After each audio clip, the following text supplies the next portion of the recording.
25 minute पर मुझे retired समझिए। सुरेश रैना ने भी क्रिकेट से संन्यास का ऐलान कर दिया है। अंतर्राष्ट्रीय क्रिकेट से रैना का अब संन्यास हो गया है।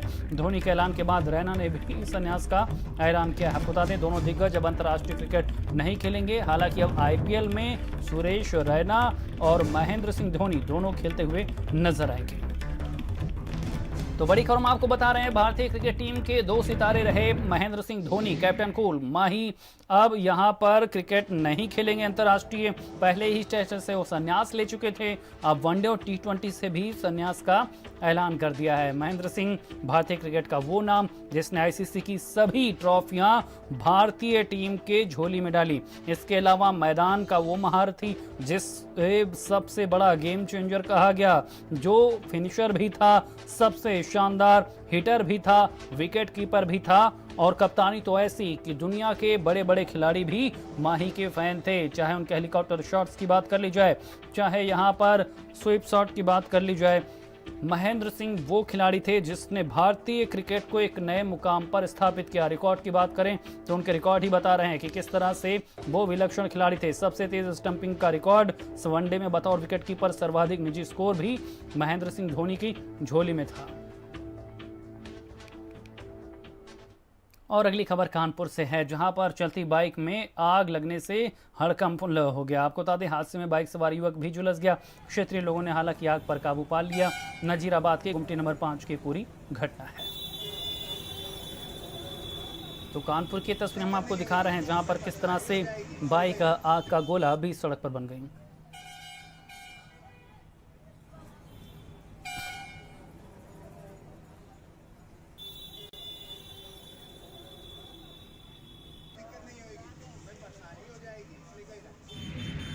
इधर मेरठ से अगली खबर है, जहां पर भल्ला इंटरनेशनल की फैक्ट्री में आग लग गई। एक्सक्लूसिव तस्वीर हम आपको मेरठ से दिखा रहे हैं।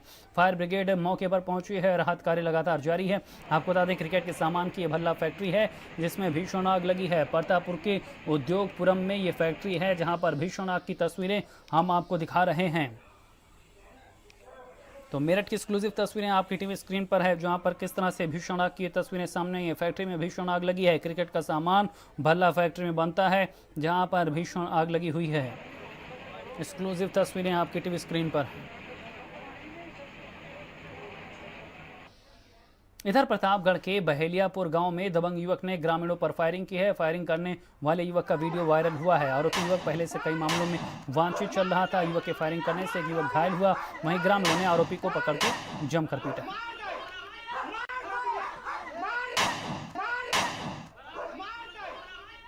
इधर लखीमपुर खीरी में नाबालिग के साथ बीभत्स वारदात सामने आई है। ईसा नगर इलाके में रहने वाली 12 साल की नाबालिग घर से निकली थी, लेकिन जब वो वापस नहीं पहुंची तो उसकी तलाश हुई और घर वाले गन्ने के खेत में मासूम को ढूंढने लगे। तलाश पर मासूम का शव गन्ने के खेत में मिला। गर्दन पर दुपट्टा कसा हुआ था, आंखें किसी चीज से फोड़ी गई थी, जुबान भी काटी गई थी। परिवार ने पुलिस को सूचना दी, जिस पर पोस्टमार्टम कराया गया। हालांकि पुलिस मामले में रिपोर्ट के बाद आरोपों के से किनारा कर रही है। हालांकि 2 लोगों को गिरफ्तार भी किया गया है। लड़की संग बलात्कार हुआ, ढूंढने पर ढूंढर गए, गन्ने में पड़ी मिली हमको, और उसके आँखी फोड़ी मिली और जबान काटी और नट्टी में दुपट्टा से बांधी नट्टी हुई। उसमें एफआईआर दर्ज की गई और इसमें संलिप्त 2 लोग, एक हैं संतोष यादव और दूसरे हैं संजय गौतम। इन दोनों अभियुक्तों को हम लोगों ने तत्काल प्रभाव से गिरफ्तार कर लिया। गिरफ्तार कर इनको जेल भेज दिया गया है। इसमें आगे की विवेचना में जो भी तथ्य आएंगे उन सभी पे तथ्यों पे हम लोग कार्रवाई करेंगे। इधर हरदोई के बेहटा गोकुल थाना इलाके में होमगार्डों की गुंडाई सामने आई है। यहां मामूली विवाद के बाद थाने के बाहर से लेकर थाने के अंदर तक होमगार्ड वो उनके परिजनों ने टोडरपुर ब्लॉक प्रमुख के भाई उनके साथियों को दौड़ाकर जमकर पीटा है और पथराव भी किया है, जिससे बीजेपी नेता की गाड़ी क्षतिग्रस्त हो गई। होमगार्डों की गुंडाई में एक युवक घायल हो गया। इस पूरे प्रकरण में होमगार्ड समेत उनके परिजनों पर एफआईआर दर्ज कर पुलिस मामले में जांच व कार्रवाई की बात कर रही। नहीं, थाने के अंदर नहीं किया गया, मैं स्वयं देख चुका हूँ। ये सही है कि जब वो थाने के अंदर घुसने लगे अपने बचाव में, तो पथराव तब तक भी जारी रहा। 15-20 फीट अंदर जाते जाते तक पथराव होमगार्ड और उनके परिजनों द्वारा किया जाता रहा। बुलंदशहर से खबर है जहां पर छोटे भाई ने बड़े भाई की हत्या की है। बड़े भाई की गोली मारकर हत्या की है। हत्या के बाद मौके से आरोपी भाई फरार हो गया। छतारी थाने के सरबन्ना गांव का पूरा मामला है।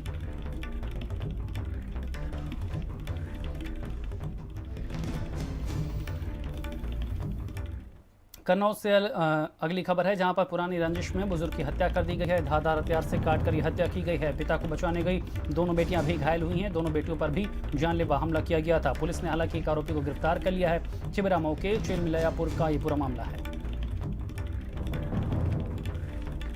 इधर अमरोहा के थाना आदमपुर क्षेत्र के पुरहरा गांव निवासी रामकेश की दुकान बनी हुई थी, जिस पर कब्जा करने के उद्देश्य से छोटे भाई भगवान दास ने सामान रखना शुरू कर दिया, जिसका विरोध करने पर छोटे भाई ने बड़े भाई की गर्दन पर प्रहार कर दिया, जिससे उसकी मौत हो गई।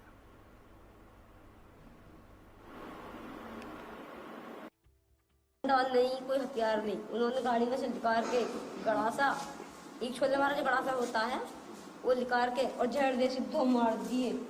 गर्दन गिर गई, कट गई गर्दन, वहाँ में नाली में गिर गई। अब मैं जो फैल के पड़ी तो मेरा मारा देखो जे हैगा सिर में, और दूसरा मारा देखो जे हैगा बाएं में।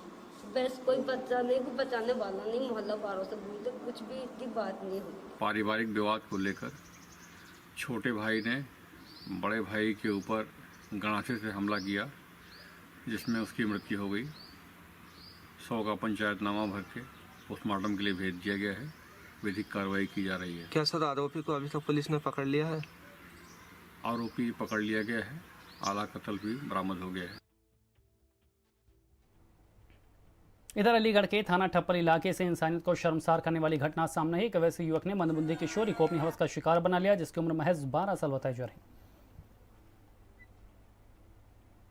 बलात्कार की सूचना भवन परिसर में हो गई है। मैं तत्काल मौके पर आया। मौके पर आते ही मैंने देखा लड़की के वास्तव में बलात्कार हुआ है और वो मुलजिम अंदर।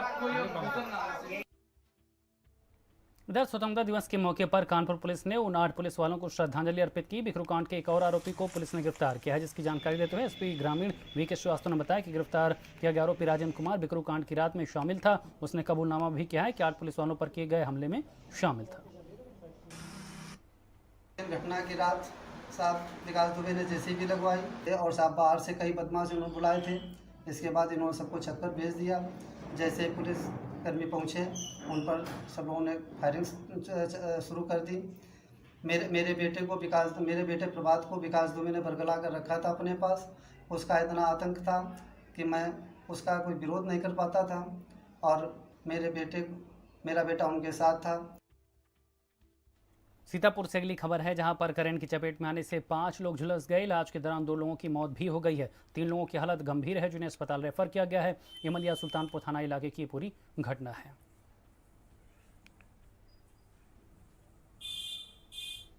इधर बुलंदशहर से अगली खबर है जहां पर महिलाओं की मामूली कहासुनी के बाद एक ही परिवार के 2 पक्षों में मारपीट और पथराव हो गया। घटना में 4 लोग घायल हुए हैं। बच्चों को लेकर महिलाओं में हुए विवाद के बाद मारपीट और पथराव की घटना देखने को मिली है। नोएडा से अगली खबर है जहां पर भरभरा कर जर्जर मकान का छज्जा गिरा है। छज्जे में मलबे में 3 मासूम दब गए। तीनों बच्चों को हालांकि मलबे से निकाला गया है। तीनों बच्चों को हॉस्पिटल में भर्ती कराया गया है।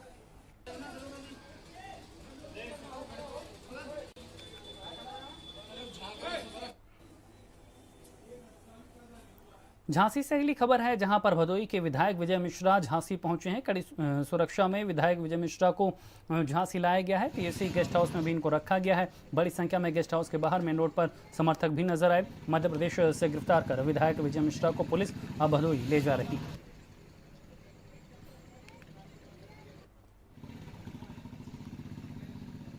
इधर स्वतंत्रता दिवस के मौके पर सुभाषपा के राष्ट्रीय अध्यक्ष ओम प्रकाश राजभर ने आम आदमी पार्टी के प्रदेश प्रभारी और राज्यसभा सांसद संजय सिंह के आवास पर मुलाकात की। दोनों नेताओं ने सामाजिक न्याय, जन सरोकारों, पिछड़े और दलित अल्पसंख्यक वंचित वर्गों के अधिकार के मुद्दे पर चर्चा की।